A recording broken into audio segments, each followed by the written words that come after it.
नमस्कार, मी दुर्गाज किचनमध्ये आज पुन्हा एकदा आपल्या सगळ्यांचं खूप खूप मनापासून स्वागत. बघा, आता सुट्ट्या संपत आलेल्या आहेत, काहीच दिवस राहिलेले आहेत. मुलांच्या आवडीचं मी तर बनवते पदार्थ, तुम्ही पण बनवा. केक करूया आपण आज. बघा, मी 4 अंडे घेतलेले तिथे. त्याच्यासाठी हे 4 अंडे मी फोडल्यानंतर ह्या वाटीत पूर्ण हे वाटी गच्च भरून 4 अंडे बसतात. मग ह्या 4 अंड्याच्या प्रमाणाला मी ह्याच वाटीच्या आकाराची एका वाटीमध्ये मैदा घेतलेला आहे, साखर घेतलेली आहे बघा, आणि तूप घेतलेलं आहे. मी घट्ट होतं तूप, ते पूर्ण मी गरम करून मेल्ट करून घेतलेलं आहे. तूप आपण घ्यायचं आहे. मी अगदी काटोकाट तूप भरून घेतलेलं नाही आहे बघा. तुम्ही बटरही वापरू शकता, लोणीही वापरू शकता, पण मी तूप घेतलेलं आहे. आणि त्याच्यानंतर आपण महत्त्वाचं घेतोय बेकिंग पावडर आणि इसेन्स, व्हॅनिला इसेन्स आहे माझ्याकडे. चला तर मग आपण त्याच्यामध्ये अंडे फोडून घेऊ.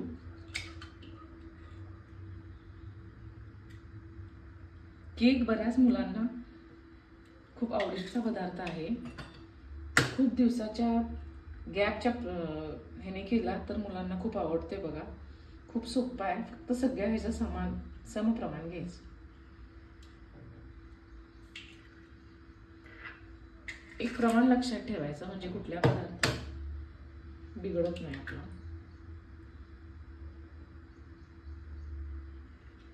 घरी कोणतीही एक वाटी असेल ना, तर त्या साईजच्या वाट्याच्या प्रमाणाने आपण बघा, बरोबर एक वाटी 4 अंड्यांनी माझी गच्च भरलेली आहे, बघू शकता. आता मी हे अंडे फोडलेले मिक्सरच्या जारमध्ये टाकून घेते. त्याच्यामध्ये मी 4 ते 5 थेंब व्हॅनिला इसेन्स घालून घेणार आहे बघा, ज्याने अंड्याचा वास खूप उग्र असा येणार नाही. आपण हे मिश्रण मिक्सर करून घेऊ. बघा, हे मी अंडे मिक्सरमध्ये फेटून घेतलेले आहेत. फक्त अंडे फोडलेले जे अंडे आहेत त्याच्यामध्ये मी व्हॅनिला इसेन्स घालून हे फेटून घेतलेलं आहे मिश्रण. त्याच्यात आपण एक एक गोष्ट ऍड करत जाऊया. आता मी मैदा टाकून घेते याच्यामध्ये. बघा, 1 वाटीचं प्रमाण बरोबर आपण घेतलेलं आहे. त्याच्यानंतर मी साखर टाकून घेते. त्याच एका वाटीच्या प्रमाणाने मी बरोबर साखर घेतलेली आहे बघा, सपाट वाटी. त्याच्यानंतर मी थोडं कमी, पण जवळजवळ 2 वाटीच तूप घेतलेलं आहे.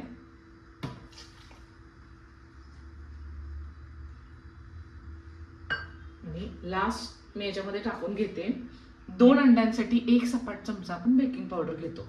मी इथे 4 अंडे घेतलेले आहेत, त्यामुळे मी 2 सपाट चमचे बेकिंग पावडर टाकून घेते. सगळ्यात महत्त्वाचा पार्ट बेकिंग पावडर आहे बघा. व्यवस्थित तुम्ही प्रमाणात घातलं तर केक चांगला सॉफ्ट आणि स्मूथ बनतो.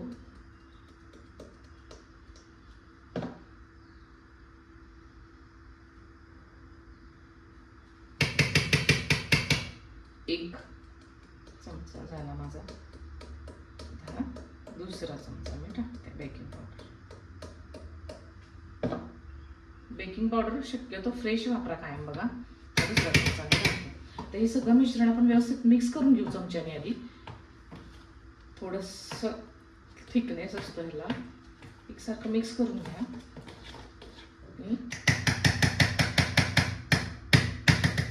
आपण मिक्सरमध्ये पूर्ण छान मिक्सरमध्ये ब्लेंड करून घेऊया आपण.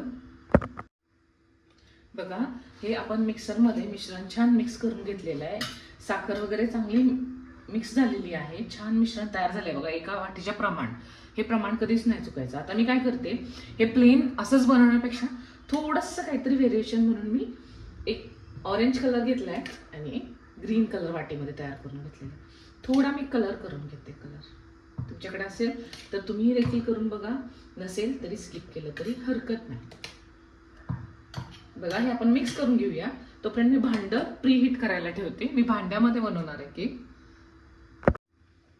बघा, मी इथं भांड प्रीहीट करायला ठेवलंय मोठं. ते भांड प्रीहीट होईपर्यंत मी हे थोडंसं केकचं जे भांड आहे ते मी त्याला गरम केलेलं आहे आणि थोडं तूप मी व्यवस्थित त्याला लावून घेते.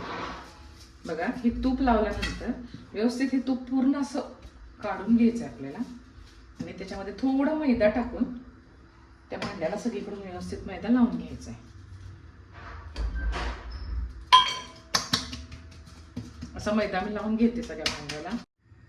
बघा ह्याला आपण व्यवस्थित लावून घेतलेलं आहे मैदा. आता हा पूर्ण असा झटकून सगळं व्यवस्थित काढून घ्यायचा. त्याच्यानंतर मी ह्या भांड्यामध्ये जे आपण तयार केलेलं मिश्रण आहे ते मी व्यवस्थित टाकून घेते. बघा एका वाटीचं प्रमाण आहे, खूप सोपं आहे. सगळं सम प्रमाणात घ्यायचं आहे. तूप नसेल तर तुम्ही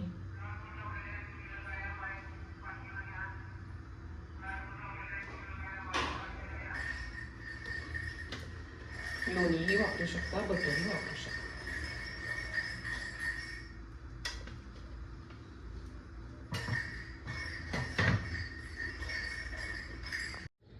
बघा मी इथं प्रीहीट करायसाठी भांडं ठेवलं होतं एक जवळजवळ 10 मिनिट झाले.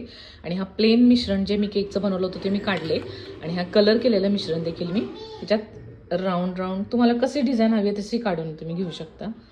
याने काय होणार आहे, जसं तो केक वरती फुगला जाणार आहे, बेक होताना फुगला जाणार आहे, त्यावेळेस त्याचं डिझाईन आतपर्यंत तुम्हाला दिसेल.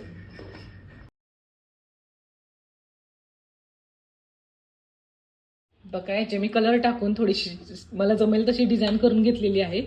आता हे आपण बेक करायला ठेवू. आधी एक 10 मिनिट भांडं प्रीहीट करायला ठेवल्यामुळे आपला केक पटकन बेक व्हायला मदत होते, लक्षात घ्या. आता मी झाकून एक 10 मिनिट मोठ्या गॅसवर ठेवणार आहे. आणि त्याच्यानंतर मी बारीक गॅसवर एक 20 ते 25 मिनिट ठेवून घेणार आहे. बघू शकता छान मस्त असा जाळीदार केक आपला तयार आहे. कलर पण छान मिक्स झालेला आहे. बघा अतिशय सॉफ्ट सुंदर असा टेस्टी केक मी बनवलेला आहे.